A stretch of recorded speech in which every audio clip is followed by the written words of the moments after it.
What's up, everybody? Destin Laguerre here with Lars Bakken, and today we are checking out Control. You brought it back, 4v4. Tell me all about how everything has changed, Lars. Yeah, in Destiny 2 with 4v4, we had to look at how we handled game modes. Control, obviously, one of the fan favorites coming back. So one of the big changes players will notice right off the bat is that both A and C are pre-captured for your team. What we found was that when you had 3 possibilities at the beginning of the game, players sort of had too many things to do and it spread the players out too much. And so we just went ahead and pre-captured A and C for them, which means then your real point of attack should be either the opposite side, whether that's A or C, or B. And what ends up happening, because B is not captured yet, the big fight happens in the first 10-15 seconds over B. Okay, and it looks like you just auto start capturing. There's no more like neutralizing it. That is correct. One of the other big changes was that when you capture, there's no neutralization portion. It's no longer a 2-step capture.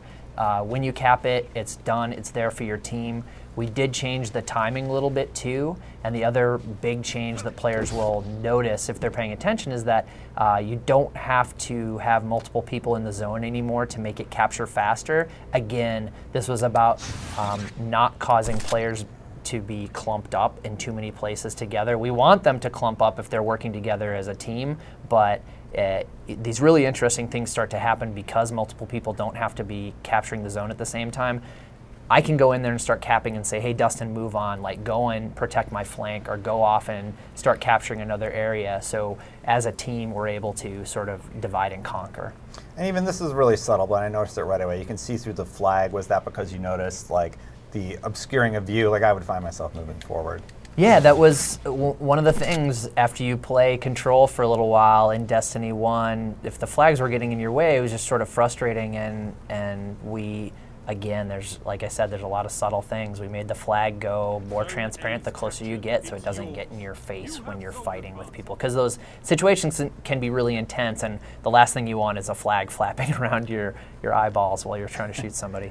Definitely. So I've actually captured point A, I have C, and I'm going to capture B here. What does that mean for my points? So you have a zone advantage already. At the top of the screen it says Zones 2 for your team. Now it just switched to Power Play. You're controlling all 3 zones, which means the point multiplier changes. So everything in Destiny 2 has been simplified. So when you get a kill, you're getting a single point for your team.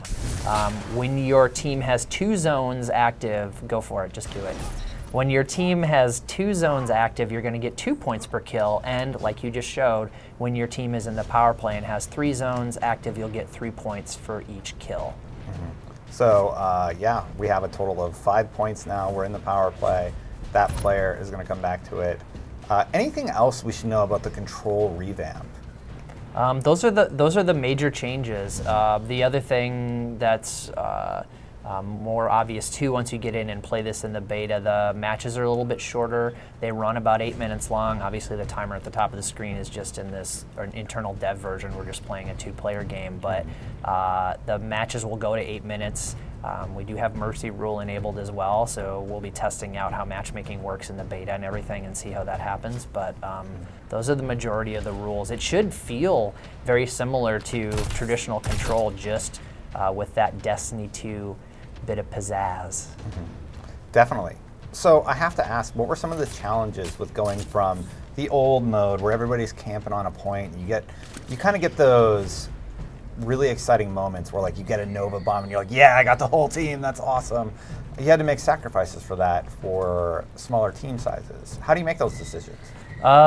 It comes down to when we looked at the overall vision for where we wanted to go with the Crucible for Destiny 2, and a lot of that was making it not only more competitive, but making it more learnable and understandable.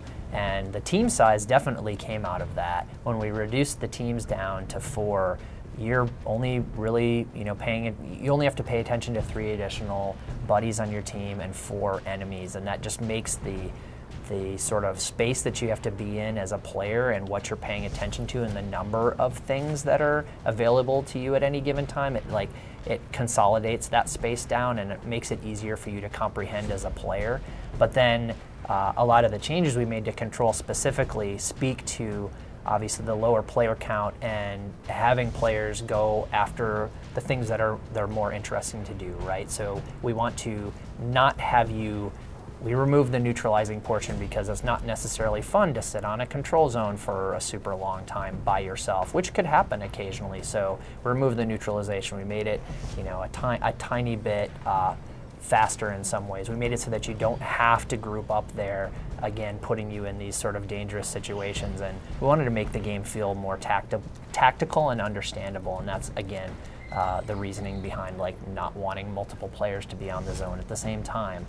Players will still do these things, of course, because old habits die hard. But once you get a feel for it, the game starts to flow in a really fun and interesting way. Well, thank you so much, Lars. Having had a chance to actually play it, it still feels great. And I can't wait for players to get their hands on it for themselves. Us either. Thanks again. Of course. Guys, if you want more on Destiny 2, you're already in the right place. IGN.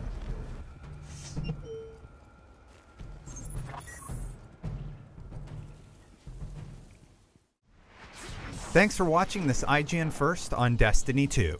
If you like Destiny, be sure to check out Fireteam Chat, our weekly Destiny show that airs Fridays at 5.